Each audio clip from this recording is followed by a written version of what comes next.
All right, what's up, guys? We're back for another awesome day of Echo being weird. She's chasing flies. So for today, guys, it is actually a super fun day of programming that I'm pretty excited about, so I think it's going to be a blast. So for your warm-up, you got 3 minutes, 30 mountain climbers, and then 8 soldier walks on each side. So mountain climbers, pretty standard. Down in the plank position, knees coming up to the elbows, working 15 on each leg. And then you're going to do 8 soldier walks on each side. So you're going to go, you can do them in place or walking, but we're just looking to stretch out the hamstrings a little bit and get those hip flexors going as well. So 30 mountain climbers, 8 on each side. We're going to do that for 3 minutes. Once you're done, you're going to go into 3 sets of 3 single leg inchworms on each side. So what that's going to look like is you're going to go 3 reps on your right leg. So left leg's off the ground. I'm going to reach down, get a nice little stretch, allow my back to relax. I'm going to walk out, drop my hips. Here you can let that foot touch the ground if you'd like. But after that, you are going to go ahead, other foot off the ground, and we're going to walk back up on a single leg. And you're going to do that 3 times on your right leg and then 3 times on your left leg. So again, really starting to isolate that one leg. After that, you're going to do a tree pose for 10 seconds on each side. So that's just going to be a little balancing. So try and get that foot up nice and high around maybe the knee, shin, thigh, depending on how flexible you are. Going to hold for 10. Switch over to the other side, hold for 10. And then you're going to do a 10-second airplane hold on each leg. So for the airplane hold, I'm going to hinge forward so that my whole body is basically parallel to the ground. And then we're going to go arms out to the side. You're going to hold for 10 seconds, so we're going to get some good activation out of the hamstring, and again, work on that balancing. So you'll hold that for 10 seconds on both sides. And you'll run through that 3 rounds. So 3 single leg inchworms, each side, 10-second tree pose, 10-second airplane, both sides, every movement. After that, your strength work for the day, your movement flow is going to be 8 single leg deadlifts, followed by 8 single arm rushing kettlebell swings. You'll do that on one side, and then you'll do it on the other side as well, and then you'll take a break. And you're going to go through that 5 times. So ideally for the single leg deadlift, you're going to go ahead, a kettlebell or a dumbbell is going to be perfect world, but again, you can always load up a backpack or something like that. That's perfectly fine as well. Any object that you can hold on to. But when you're doing this, again, the focus is never on touching the ground. The focus is always on keeping tension in the leg that you're loading. So from here, I would have that object, so same side is going to be a little bit easier. Opposite hand is going to be a little bit harder. So it's up to you guys. It doesn't really matter which way you go. But so for demo purposes, let's pretend I have the object on my right side. I'm going to pin my shoulder blades back just like I would for a deadlift. I'm going to lock down my belly, and then I'm going to hinge down until I feel a stretch in that hamstring, keeping tension in my midline, and I'm going to stand back up. Once you go through 8 reps on this leg, you are then going to stand up, and you're going to do 8 single arm rushing kettlebell swings on that same arm. Once you're done, you'll put the kettlebell down and you will switch legs and arms. So you'll go on the other leg, other arm, same exact thing.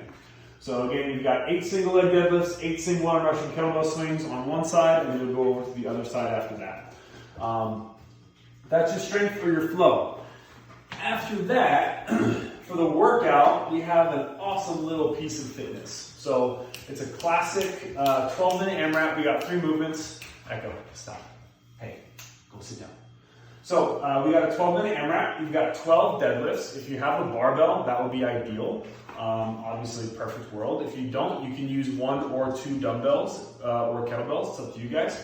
This would also be a great opportunity to load up a backpack or find something odd at your house that's relatively heavy. So if you got 12 deadlifts, after that, you got 6 strict pull-ups or 12 bent over rows. Again, we'll talk about scaling options for those in just a second. And then you've got 12 bar facing burpees. So we got 2 pulling exercises, and then we're just going to jack the heart rate with some burpees.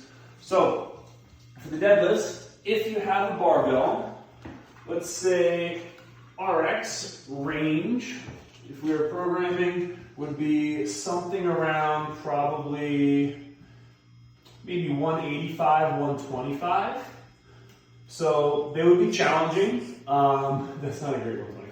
But they would be challenging, but you would be able to do them hopefully in 1 set to start, and then you would very likely break them up for that second round and the rest of the workout. So you're not going to do these deadlifts unbroken for very long if you have a barbell. And again, if you have a kettlebell or if you have a dumbbell, what you'll do is you're going to do 12 total, and you're going to offload these a little bit. So if I have one kettlebell or one dumbbell, you're going to have that object on the outside of my feet nice and close like a normal deadlift stance, and I'm going to go through 6 deadlifts on one side, and then I'll switch over and I'll do 6 deadlifts on the other side.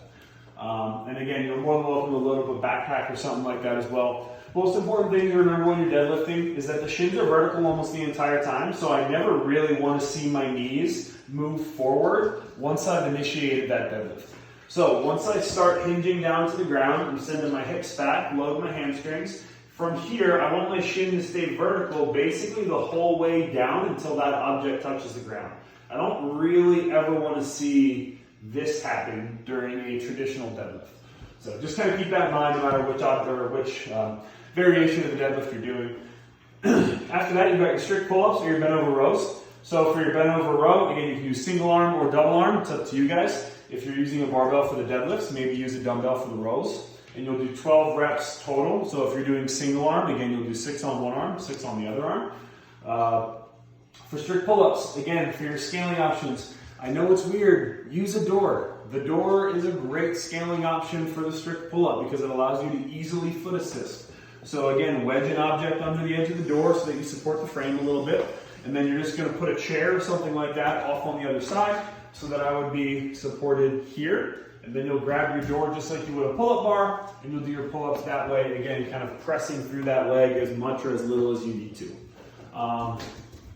After that, you got your 12 bar facing burpees. So for the bar facing burpees, you're a good old-fashioned standard burpee. Chest and hips got to touch the ground. You can jump up or you can step up, and then you'll jump to the other side of the bar. And again, you can do those facing a kettlebell or a dumbbell instead, or facing a backpack, whatever object you're going to be using for the workout today. Then after that, you got your accessory work. We're going to get a nice little bicep pump. So 20 bicep curls. If you're doing single arm, do 10 and 10. So 10 on one arm, followed by 10 on the other arm. Otherwise, if you're using a barbell, you're just going to go for 20 reps total. And again, feel free, backpack, anything around the house. Great option for your bicep curls. You've got 20 reps there, and then you've got 20 reverse flies. For the reverse fly, you're going to hinge over. I'm going to keep the arms nice and straight, and I'm going to keep the upper back tense, locked in the whole time. And then I'm going to go through my flying motion. So I'm going to go out to the side in a nice controlled fashion.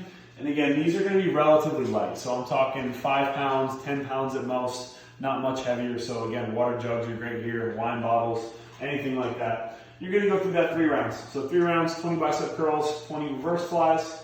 Then the final piece of the day, we got a little bit of mobility for the posterior because we kind of hammered it all day today. So for the mobility, what we're going to do is you're going to do a seated straddle for 4 minutes, but you're going to change your orientation the entire time. So basically what I mean by that is we're going to start off, I know, it's almost your turn, almost done. So what you're going to do is we're going to...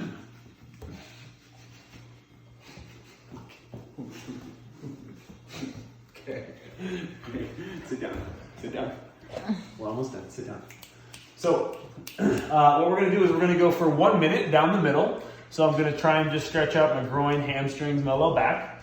Then for the next minute, we're going to go down the left leg. So I'm going to side bend to stretch out my QL in the outer part of my low back and target this hamstring.